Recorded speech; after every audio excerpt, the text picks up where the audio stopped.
En este momento vamos a hablar sobre las composiciones del transformador trifásico. Vemos que el transformador trifásico tiene muchas partes que se conforman. Tenemos la boquilla de alta tensión, boquillas de baja tensión, válvula de muestreo del aceite, cambiador ajuste del tap, radiadores de enfriamiento, tanques conservador y conector a tierra y placa de datos. También vamos a describir cómo está construido su construcción. Vemos que tiene un núcleo y tiene bobinas. En este caso, como es un trifásico, tiene 6 bobinas, 3 en la primaria y 3 en la secundaria, y prácticamente es un núcleo que está formado por varias chapas o hojas metálicas o material ferromagnético. En las bobinas están los alambres de cobre enrollado en las piernas del núcleo según el núcleo de espiras y vueltas en un transformador trifásico y el número de vueltas tanto del primario. Bien, tipos de núcleos. Aquí vemos un tipo de núcleos como está justamente una bobina más una interna, que también en los transformadores están construidos. Y también vemos aquí la otra figura que tenemos separadas las bobinas como están conectadas en triángulo y en estrella.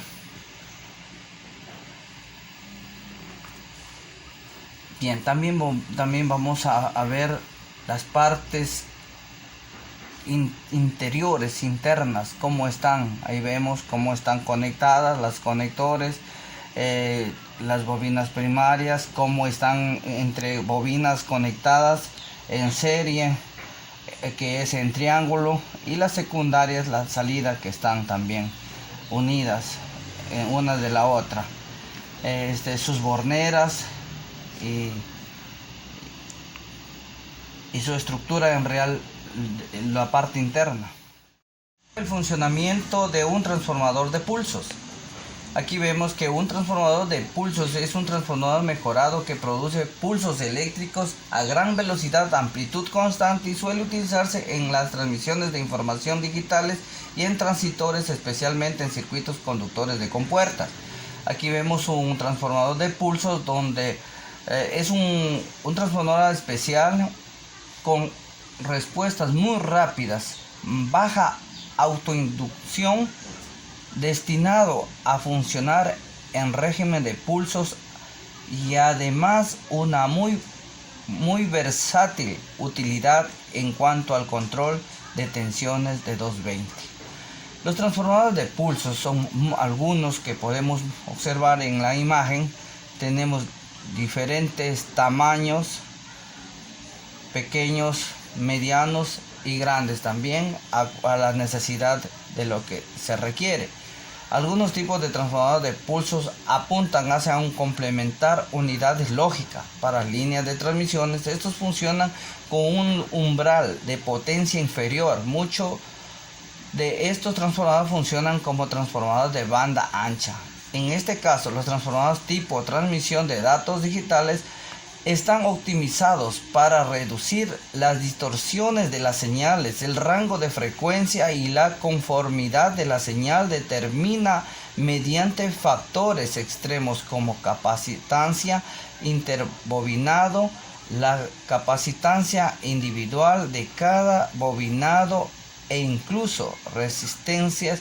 Los efectos negativos de estas extremidades producidas, rebasamientos, caídas, oscilaciones, además del tiempo de subida y bajada limitados. En lugar de estas consideraciones, los transformadores de pulso están diseñados según los grados de potencia, la inductancia, los valores nominales de la tensión, la frecuencia, operación, el tamaño, la resistencia, el rango de frecuencia y la capacitancia en sus bobinas. Describa el funcionamiento de un transformador de corriente. Aquí vemos que prácticamente su funcionamiento es muy útil. Los transformadores son un elemento clave en el desarrollo de la industria eléctrica.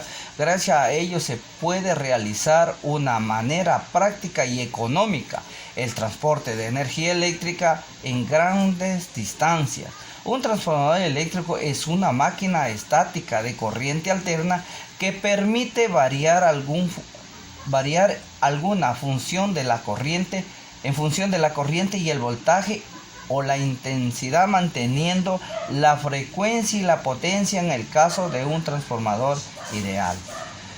Aquí vemos en la imagen cómo se están conectados un transformador trifásico con sus respectivas protecciones fusibles de la red de media tensión, y está alimentando a una red de baja tensión para lograr transformar la electricidad que llega al devanado de entrada en magnetismo para volver a transformarla en electricidad en la condición